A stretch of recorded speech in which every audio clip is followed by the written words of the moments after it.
So yes, dumating na pala kami dito sa entrance and then syempre magbayad na tayo. Lahat. Yan, okay. Ito ba yun? Ito ba yun?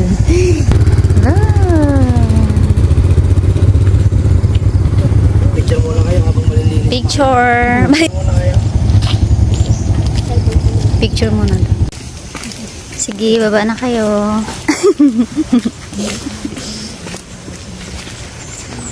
Kailangan kasi sa tour guide, malawak ang mga tinito.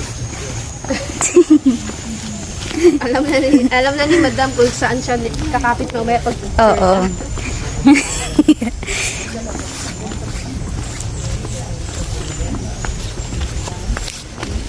And guys, so on our way to, una naming puntahan guys is yung Talay Falls and then yung Haydin Falls. So, ayan, naglalakad kami dito guys. So, lagi daw ganito yung weather dito kahit summer man. Medyo madulas talaga siya. So, this area guys, medyo malamig pa siya. So, kailangan, kaya buti na lang nagja-jacket ako. And then, medyo madulas yung daanan. Kaya, mas maganda pag yung shoes nyo is yung pang hiking talaga. And then, darating kami doon siguro mga 20 to 30 minutes yung trick natin bago makarating sa Talay Falls and Haydin Falls. Kasi magkalapit lang daw yung dalawang falls na yun. So, simula na ang paglalakad ng mga gastador.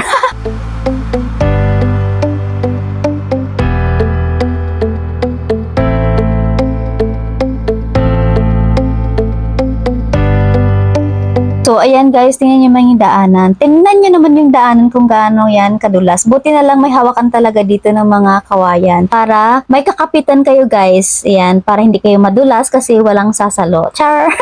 Joiners kasi ako, kaya plan ko talagang puntahan tong falls na to. Pero ayokong mag-isa. So, I decided na mag-joiners. Kaya ayan, may mga kasama ako guys. Kahit wala akong kakilala. Nakikilala ko rin yan sila soon. Nagbubook ako sa Zurich Travel and Tour. So, pangalawang book ko na to sa kanila guys. Kasi nung una, nag-Mount Mariglim ako. And then, ngayon, naghulugan Falls. So, nagustuhan ko yung travel and tour na to kasi maasikasa sila guys and hindi ka talaga pababayaan. Mabilis pa yung response nila pag nag-i-inquire kayo. Sa Messenger yan guys.